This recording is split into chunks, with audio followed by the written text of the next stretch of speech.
वीर स्वतंत्र सेनानी नानाभाई खाट, वीर स्वतंत्र सेनानी सेंगाभाई और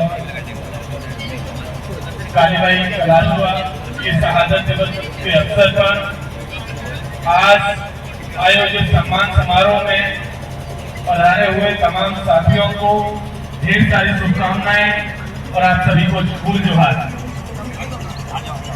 साथियों, हमारे देश में अगर हम लोग देखें तो पता चलेगा कि शिक्षा के लिए जो लड़ाई है, स्कूल जाने की जो लड़ाई है, उसका जो संघर्ष है वो बहुत पुराना है। आज जब हम लोग यहाँ पर एक सम्मान समारोह आयोजित कर रहे हैं तो हम लोग जानते हैं कि किस तरीके की चुनौतियां हमारे सामने पास में रही हैं, किस तरीके से हम यहाँ पर पहुंचे हैं और आज सम्मान के हकदार हैं। लेकिन अगर हम लोग देखें तो हमारे पुरखों ने इसके लिए बड़ी कुर्बानियां दी हैं। उन कुर्बानियों को अगर याद करें तो हम देख सकते हैं कि आज जो 3 प्रतिमाएं हमारे सामने मौजूद हैं, तीनों प्रतिमाओं में एक खूबसूरती है, वो ये है कि उन्होंने इस समाज के लिए, इस देश के निर्माण के लिए और इस तमाम लोगों की आजादी के लिए, शिक्षा के लिए अपनी कुर्बानियां दी हैं। ये छोटी बात नहीं है और ये उस दौर में चल रहा था जहां की आपको स्कूल जाना मुमकिन नहीं था, आपके लिए स्कूल की सुविधा नहीं थी और कहीं स्कूल था भी तो आप जा नहीं पा रहे थे। लेकिन आपने तमाम बंधनों को तोड़ते हुए वहां तक पहुंचे और एक शहादत दी और उसका नतीजा है, हम जानते हैं कि इस देश में शिक्षा की जिम्मेदारी परंपरागत तौर पर कुछ को खास किस्म के लोगों को दी गई थी। कहा गया था कि इस देश के अपर क्लास लोगों को ही शिक्षा लेने और देने का हक है, बाकी हम जैसे लोगों के पास तो यह हक भी नहीं था। हम सब ने महाभारत की कहानियां पढ़ी है कि किस तरीके से एकलव्य को भी जब शिक्षा लेने की जरूरत पड़ी थी तो उसे भी किसी गुरु ने शिक्षा नहीं दी, उन्होंने भी जो है एक मिट्टी का पुतला बनाकर के उस मिट्टी को अपना गुरु बनाया और तब उन्होंने शिक्षा लेने की शुरुआत की थी। हम लोग जानते हैं कि किस तरीके से कालीबाई कलाशुआ को गोलियों से छानबीन कर दिया गया। हमने देखा कि किस तरीके से उनके गुरु को बांध करके घसीटा गया, किस तरीके से उस स्कूल को यहाँ के रजवाड़ों की पुलिस और अंग्रेजी पुलिस ने खत्म करने की साजिश रची थी। एक बात यहाँ से कहना बहुत जरूरी है साथियों, ये शिक्षा ही वो हथियार है हमारे सामने जो इस देश को और इस दुनिया को बदलने की ताकत रखता है। हम जानते हैं कि कलम में वो ताकत है जो हर एक व्यक्ति का, किसी देश का मुस्तकबिल लिख सकता है, भविष्य लिख सकता है। इधर एक पोस्टर लगा हुआ है जिसपे लिखा हुआ है संविधान के बारे में। हम जानते हैं कि हमारे देश में हमारे पुरखों ने एक संविधान हमारे भविष्य को सुरक्षित रखने के लिए दिया था, लेकिन क्या हम बिना शिक्षा के उस संविधान को सुरक्षित रख सकते हैं?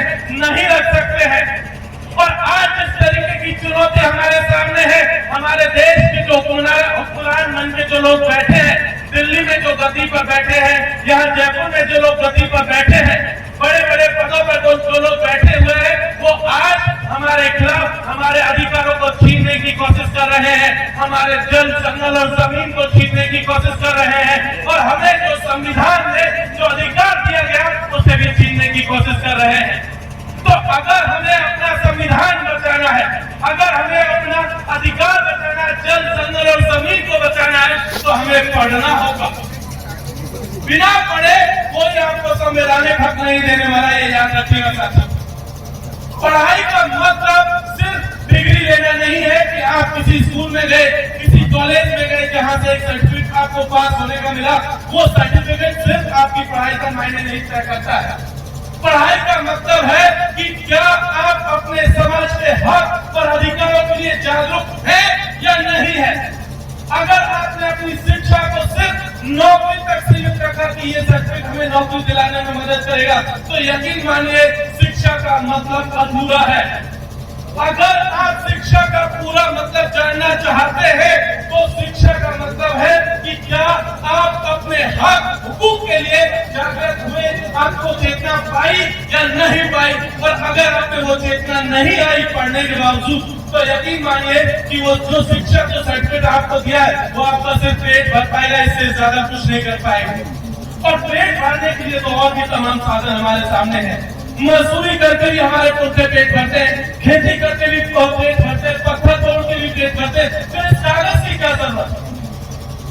क्या सिर्फ ये कागज हमारे पेट भरने के लिए है? तो नहीं साहब, इसका एक मतलब है। हम सब ने बाबा साहब की कहानी सुनी है कि उनके पास कलम की वो ताकत थी जो उन्होंने इस देश के संविधान को बनाने में महत्वपूर्ण योगदान दिया। हम सब जानते हैं कि जयपाल सिंह मुंडा ने संविधान सभा के भीतर बैठ करके जब आदिवासियों का भविष्य लिखा था, तो उससे पहले वो भी इस देश में और इस देश के बाहर, खास करके विदेशों में, ऑक्सफोर्ड में, कैम्ब्रिज में और देश की दुनिया के अलग अलग देशों में पढ़ाई की थी, पढ़ाया था, नौकरियां की थी, और तब जाकर के उन्होंने हमारे लोगों को हक और अधिकार दिया था। कोई और आपको अधिकार देने वाला नहीं था, हमारे आदिवासी पुरखे थे जिन्होंने हमें यह अधिकार दिया था। अगर हमें उन अधिकारों को बचाए रखना है तो जरूरी है कि हम शिक्षित हो, और शिक्षित होकर के उनके प्रति जागृत हो। आज जिस तरीके का हमला हमारे ऊपर है, हम सब लोगों ने देखा कि हमारे लिए बहुत सारे कानून बने। यहाँ जयपुर में जो सरकार बैठी है वो भी कानून बनाती है, दिल्ली में जो सरकार बैठी है वो भी कानून बनाती है, लेकिन एक तरफ वो कानून बनाती है और दूसरी तरफ उनके प्यादे आते हैं और उसी कानून की धज्जियां उड़ा रहे होते हैं। हम सब ने देखा है कि किस तरीके से हमारी जमीनों को छीन लिया गया, किस तरीके से हमारे जंगल छीन लिए गए, और हम सब लोग आज की तारीख में ट्रेंड देख रहे हैं कि जो लोग सत्ता में बैठे हैं वो आपको क्या कह रहे हैं। वो कह रहे हैं कि शिक्षा से आपको कोई लेना देना नहीं है, वो कह रहे हैं कि आप जो है धर्म को बचाने की लड़ाई लड़ लीजिए। उन्होंने कह दिया कि धर्म खतरे में है, और वो चाहते हैं कि आपके बच्चे, आपके परिवार के बाकी के सदस्य धर्म को बचाने के लिए हथियार लेकर के निकल जाए। कोई कहता है मस्जिद पर हमले कर दो, कोई कह रहा है चर्च पर हमले कर दे, कोई कहता है कि मंदिर पर हमले कर दो। लेकिन साथियों यकीन मानिए, वो लोग जो ये कह रहे हैं कि हिंदू धर्म में कोई भी धर्म खतरे में है, तो यकीन मानिए उसका कोई धर्म खतरे में नहीं। हम सब लोग जानते हैं कि इस देश के गृह मंत्री का बेटा बीसीसीआई का चेयरमैन है। हम सब लोग जानते हैं कि तमाम मंत्रियों का बेटे कहीं किसी दूसरे राज्य में मंत्री है, तो किसी का बेटा मुख्यमंत्री बनकर के बैठा हुआ है, उनमें से किसी का बेटा। हम सब ने देखा कि धर्म बचाने की लड़ाई में आगे नहीं आया। तो हमें भी ये इंश्योर यहाँ से करना है कि धर्म से हमें कोई लेना देना नहीं है। वो अपना धर्म बचाए, जिनको लगता है धर्म खतरे में है वो धर्म बचाए। हमें अपने स्कूल, कॉलेज और विश्वविद्यालय को बचाना है, और जब हम लोग अपने स्कूल, कॉलेज और विश्वविद्यालय को बचा लेंगे, हम अपने शिक्षा को बचा लेंगे, तो यकीन मानिए हम अपना भविष्य भी बचा लेंगे। एक चीज बात है, आखिरी बात में कहना है, खत्म करूंगा। अभी तक हम लोग देख रहे हैं कि जो साथी रिटायरमेंट हुए हैं उनमें बहुत सारी सिमिलैरिटी थी। कई साथी ऐसे थे जो टीचर डिपार्टमेंट से थे, कई रोडवेज से साथी थे और अलग अलग डिपार्टमेंट से थे, लेकिन तमाम साथियों के बीच में एक कॉमन चीज थी। कोई थर्ड ग्रेड के लेवल पर था, छोटे पदों का जो निचले स्तर के जो पद है उन्हीं पर ज्यादातर साथी है। साथी एक चीज बताइए, आजादी के 75 वर्ष बाद भी अगर हम लोग थर्ड ग्रेड और फोर्थ ग्रेड में रहे तो हमारे होने का क्या मतलब? अगर हम लोग नौकरी के लिए भी लड़ाई लड़ रहे हैं तो ये बताइए कि हम लोग IAS, IPS, secretary, joint secretary, director, deputy director कब बनेंगे? क्या और हम लोग इंतजार करने वाले हैं? तो हमें ये इंश्योर करना है कि हमारे आने वाली पीढ़ियां हमसे कई कदम आगे तक जाए। वो मेरी तरह किसी विश्वविद्यालय के भीतर बैठ करके पढ़ाए, वो हमसे भी आगे जाकर के किसी विश्वविद्यालय के वाइस चांसलर बने, वो और भी आगे जाए। इस देश की सरकार को चलाने में जो सेक्रेटरी, जॉइंट सेक्रेटरी और डायरेक्टर की भूमिका होती है वो भूमिका को अदा करें, और मैं उम्मीद करता हूँ कि हमारे लोग उस भूमिका को जो है अदा करेंगे। हमें पूरी उम्मीद है कि जो साथी यहाँ पर बैठे हुए हैं वो साथी आने वाले दिनों में इस काम को बखूबी अंजाम देंगे। बहुत बहुत शुक्रिया। जय हिंद, जय जोहार।